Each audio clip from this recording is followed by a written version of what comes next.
அஸ்ஸலாமு அலைக்கும் வரஹ்மத்துல்லாஹி வபரகாத்துஹு. கண்ணியமான சகோதர சகோதரிகளே, இன்றைக்கான பதிவில் நாம் பார்க்க இருக்கக்கூடிய விடயம் என்னவென்றால்,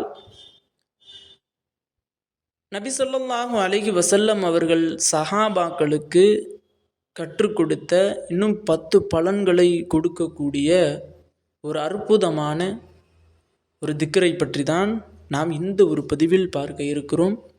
இந்த ஒரு ஹதீஸ் முஸ்லீம் என்ற கித்தாபில் 1411வது ஹதீஸாக அபி அய்யூபுல் அன்சாரி ரதியல்லாஹு அன்ஹு அவர்கள் அறிவித்ததாக இந்த ஒரு ஹதீஸ் பதிவிடப்பட்டிருக்கின்றது.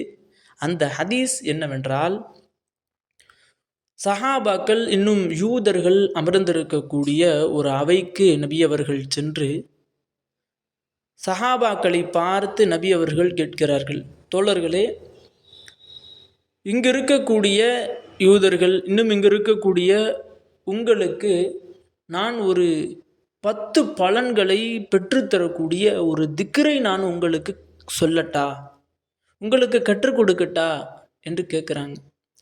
அப்போ அங்கே இருக்கக்கூடிய தோழர்கள் அனைவரும், யார் ரசூலல்லாஹ், அந்த திக்ரு என்னன்னு சொல்லுங்கள், அது என்ன திக்ரு, 10 பலன்களை கொடுக்குதுன்னா அந்த 10 பலன்களையும் சொல்லுங்கள், அந்த திக்ரையும் எங்களுக்கு சொல்லுங்கள் அப்படின்னு எல்லா சஹாபாக்களும் ஒரு ஆசையோட, நாம் எப்படியாவது இந்த திக்கரை கற்றுக்கணுமே, இந்த திக்கரை எப்படியாவது தெரிஞ்சுக்கணுமே அப்படின்னு மிக ஆர்வத்தோடு கேட்குறாங்க. அப்போ நபி அவர்கள் அந்த ஒரு திக்கரை கற்றுக் கொடுக்குறாங்க. அந்த ஒரு திக்ரு தான், அந்த திக்ரை கடைசியில் சொல்கிறேன். அந்த திக்ருக்கான பலன்கள் என்ன அப்படின்னா, முதல்ல அந்த திக்ரை நாம் ஓதுவதின் காரணமாக நம்மினுடைய வாழ்வில் அல்லாஹ் பரக்கத்தை ஏற்படுத்தி தருவான். பரக்கத்தை ஏற்படுத்தி தருவான். வியாபாரத்தில், தொழிலில், எல்லாவற்றிலும் பரக்கத்தை ஏற்படுத்தி தருவான்.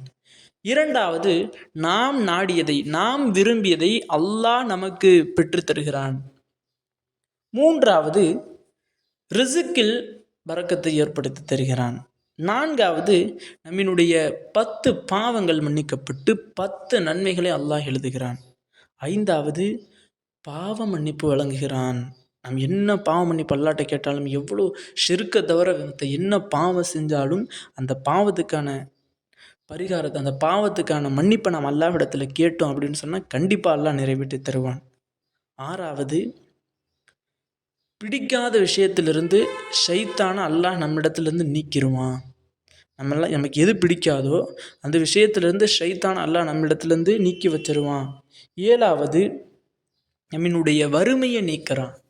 எட்டாவது, நமக்கு எவ்வளவு பெரிய நோயாக இருந்தாலும் அந்த அனைத்து நோயையும் அல்லாஹ் நீக்கி விடுகிறான்.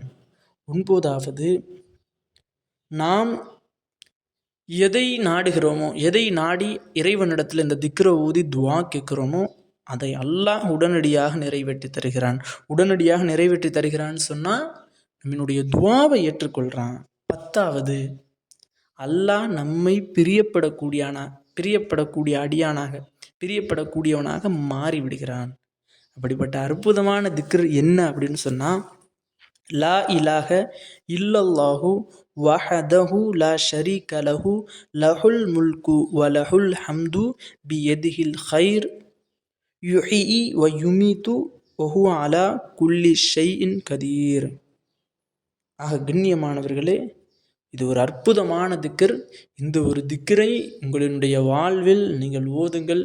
கண்டிப்பாக நாம் சொல்லப்பட்ட இந்த 10 பலன்களையும் அல்லாஹ் தஆலா ஓதக்கூடிய அனைவருக்கும் தருவானாக. இன்னும் நாம் அனைவரும் இந்த ஒரு திக்ரை ஓதுவோம். இந்த 10 பலன்களை அல்லாஹ் நம் அனைவருக்கும் தந்து நமக்கு ஒரு மகிழ்ச்சியான வாழ்க்கையை ஏற்படுத்தி தருவானாக. ஆமீன் என்று துஆ செய்தவனாக இந்த ஒரு பதிவை முடித்துக்கொள்கிறேன்.